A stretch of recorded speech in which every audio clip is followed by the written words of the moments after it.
he better hope that I catch a cold in the next week or something, or get staph, or have to be on antibiotics because Got a lot to ask you, so I'm gonna exclude the over-the-top corny intro. We've done enough of these at this point that you know what to expect. cool. Cory Sandhagen, why are you gatekeeping nature spots in Colorado? Because there's too many damn people that moved here, and now I have to keep all the good places a secret. Fair enough. Now, I'll text it to you if you want to know okay, it, though. I'll text I you was the gonna place. ask. I'm hoping to make a trip next year. Can you hook me up with some good spots for my wife and I to check Oh out? yeah, oh yeah, oh yeah, oh yeah. I know all the good spots that aren't like crazy super busy every Okay. weekend. Now, people who watch Morning Combat will know I'm a big EDM guy. I know there's like a huge like bass scene in Colorado, particularly in Denver. Is this Mm. like way out of your ballpark? Are you at least aware of the cauldron that's happening over there? Yeah, a little bit. I mean, I went to see you Boulder, so yeah, I'm kind of familiar with it. I know that there's like Red Rocks concerts every day, it feels like, that are just nonstop like wooks walking around and Okay. yeah, so yeah, I'm pretty I'm fairly familiar with it. Shout out to my wooks. All right. Now, enough of me. Um, Bro, I'm so glad that after all these years of talking about, man, Cory, you get so close to that title shot. We're finally here. Can you just walk me through like the moment you got the official call? Like where were you? Who were you talking to? What was going through your mind? Yeah, that actually reminds me. I actually have a video of it. So I was shooting. Thank you for reminding me. I'll Gotcha, bro. probably release that like maybe today. I totally, that's not bad. I suck at social media, Here's dude. the telepathy we were talking Um, about pre-show. Yeah. yeah, yeah. So, I actually was making one of my stupid skits at the time that Hunter called me and was like, "Hey, I want to do you and Merab." And I was like, hell yeah, I've been waiting for this phone call, you know? So, um, it was just that, you know, it was just, I was making a stupid skit. Hunter gave me a call, said he wants to do me and Marab in October. I said, cool. And yeah, it was super exciting. It was kind of something that I really saw happening. Mm-hmm. Like even before I got that call, I kept saying over and over again, and I really believed it, that there was just literally no one else, you know. And a lot of this sport is timing, and it's your last win and how your last win happened, and um, it just happened that way. So it worked out great. Talking about sort of foreseeing this, I know one thing that Trevor Whitman has been trying to hammer into your head and has now done so with some success is a level of self belief that maybe beforehand you were a little like, oh, I don't know, this is maybe a little like corny or conceited. What epiphany did you have about like how it can actually benefit you and your career once you started buying into that idea of just like an unwavering championship level self belief? Yeah, so the epiphany kind of happened once I started to realize how good of a coach Trevor Whitman and Carrington Banks were. So it wasn't necessarily like oh, I actually believe this. It was more of like, I felt like I got dragged into the belief because I was like, man, like, who am I going to listen to if I'm not going to listen to this guy who has like belts surrounding his entire gym and has had a ton of champions? And I've watched firsthand like him turn people into absolute killers. And I was like, man, just shut up and just start doing what he says, you know? And so the epiphany kind of actually started happening, I feel like, when I really just started trusting Trevor and when I really started trusting Carrington and yeah, it feels good, man. It's kind of weird because I like to live in a realistic Mm-hmm. world, and I like to try to not be narcissistic and think that I'm like any more special than the next guy or any less special than the next guy. But I think that sometimes thinking that way can kind of put you into a hole of indifference instead of belief. And it's nice that I kind of um, it feels like I'm taking control of my life a little bit more, which is a little bit different than the kind of Eastern philosophical way that I used to like to think, but maybe there's something to it. And I definitely attribute the things that, like Trevor before this fight was just like, hey, just start calling for it, like believe in it and start calling for your shot.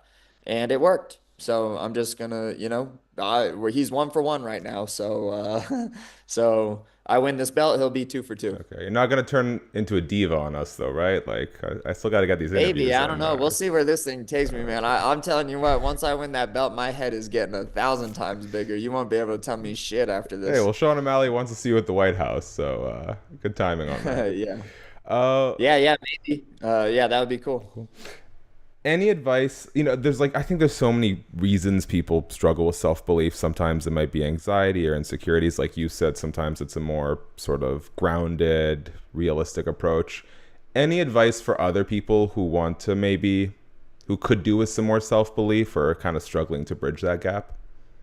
Yeah, so the actually I had a fighter ask me this the other day Mm-hmm. because he was like coming off of a couple losses and he was like, dude, I'm really struggling with this, blah, blah, blah. And I was like, look, man, like you literally just have to be delusional and buy 100% into it. Like it's like us as humans, we can convince ourselves of really, really dumb, stupid things, and for all of the good and the bad of that. And like use the human stupidity of delusion in a way that is a tool for you to gain success. Like don't be a weirdo about it. Like still be a good person through it, but you can also just have this internal belief in yourself that is completely delusional and you have no evidence for, but you literally just have to shut up and do it Mm-hmm. because that's how it works. You're just convincing yourself of something that's kind of irrational,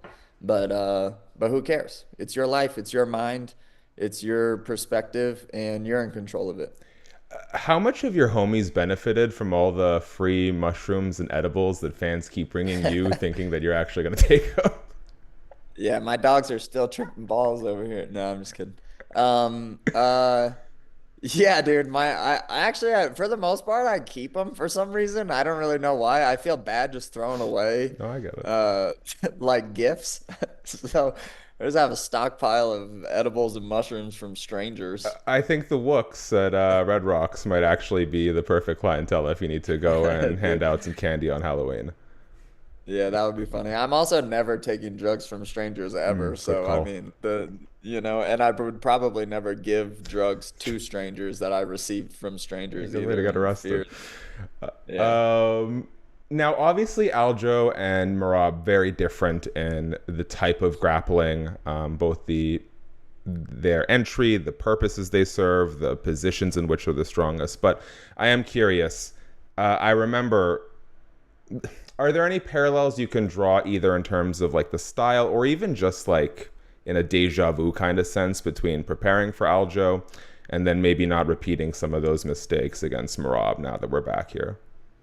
Not at all, really. I mean, dude, I felt like that fight was so long ago. I like even trying to remember who I was at that time is difficult. I was a completely different person, a completely different fighter in a completely different place in my career. So, um, they do grapple a lot different, but I haven't drawn any like I haven't thought about Aljamain at all, like in the way that he grapples versus like that. That to me was just a fight that happened so long ago, and I'm just a completely different fighter in person now. So, yeah, I guess it doesn't really matter to me. Is there anything you'd be willing to share about some of the mistakes people have been making in their approach to fighting Merab Dvalishvili where yeah. No, I mean, I think that he's beaten a lot of really good guys, so he knows how to beat a bunch of styles. But the ones that he's gotten really popular off are guys that are nothing like me. I Mm. don't think he beat Umar by Umar getting way too tired. I don't get tired. He beat O'Malley because O'Malley is not like he was very tentative. He was looking for one shot and he was slow to get up. So he kind of got out wrestled a little bit. I don't get out wrestled. Like when I get taken down, I pop back up immediately. And I've proven that against Umar, who I think is equal, if not better, of a grappler than Marab is.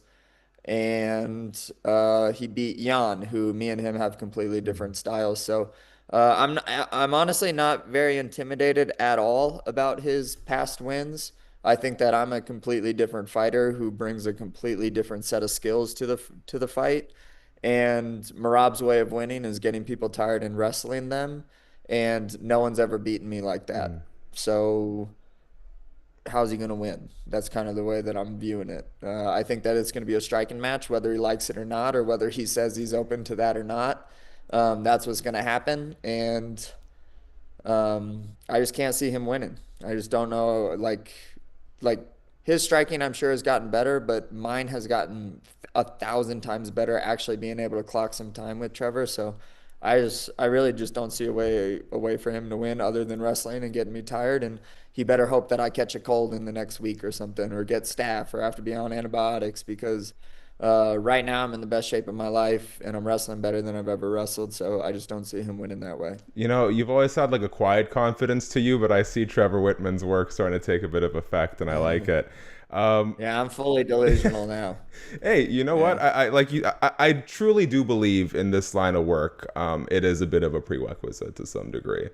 So, yeah.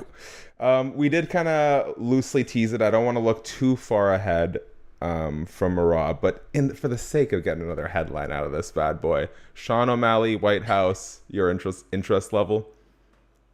Yeah, yeah, sure. I mean, whatever the UFC says, I think that Umar and Jan are definitely the more deserving guys right now. But I definitely want to be an active champ. This one's in October. I'd like to fight in the first quarter of next year against either Jan or Umar, get one of those back, and then see what happens for the June card and see if it's O'Malley or either Jan or Umar. See, like so much stuff changes, but. Me and O'Malley at the White House would be sweet. It'd be sweet. So hopefully he gets a couple wins and we can do that because you know he's got to get some wins now. He's kind of falling a little bit behind. As we wrap up here, I saw you talk to the New York Post and you mentioned wanting the Umar and Piotr fights back, but hopefully on stateside. Could you tell me a little bit about some of like the challenges that go into having to travel so far for a fight that maybe fans might not quite understand? Yeah, it's sometimes the traveling, but it's also sometimes, man, like the Middle East culturally is a lot different of a place. Not like terribly different. Like we're all human beings and we all care about more or less the same stuff, but um it just doesn't feel like home really. And I know that that's hard and the a lot of those guys have to come over here and do that. So I've always tried to not be a bitch about going over to the Middle East and just being like, hey man, like these guys do this all the time. Like you can feel a little bit out of place the same way that they might feel out of place. But that being said, it's a bit of a disadvantage. And when I'm the champ, both of my close competitive fights were against Jan and Umar, who, when you're fighting in a different country, you really have to think about like, hey, am I going to get the nod from the judges in this one? And that can really change the way that you fight. And I think that that was in my head a little bit going into a couple of those fights, and I don't want that in my head for the next one. So the next one, when we fight each other, they can fight me over here. I went to their place. Now they can come to mine. Fair enough. Last thing, I'll let you go here, Corey. I know that anytime you're feeling a bit stressed out, that's a good chance to dive into some creative pursuits. What is the coolest thing you've invented or created in your spare time? Yeah, I've been working on a graphic novel for like 2 years now, so that's being illustrated right now, which I'm so pumped about because the people I have illustrating it are way better than what I thought that they were going to be. So I got that going right now. I'm gonna try to write the sequel because that illustration is gonna take probably about 8 or 9 months to finish up. So I'm gonna honestly, man, all the free time that I have, I just work on a super secret business that I'm starting that I'm really excited to share, but it has to stay a secret for now. So I've been working on that, and then I also have just been like cranking away at trying to write comic books and Okay. maybe do something like that with my life afterwards, and maybe have a cool little Netflix show or something in the future. All right. Well, hey, maybe you can bring it over to Paramount Plus. Corey, if there's anything you want to tell the people ahead of your fight against Merab Dvalishvili at UFC 320, I'd love to give you the last word, man.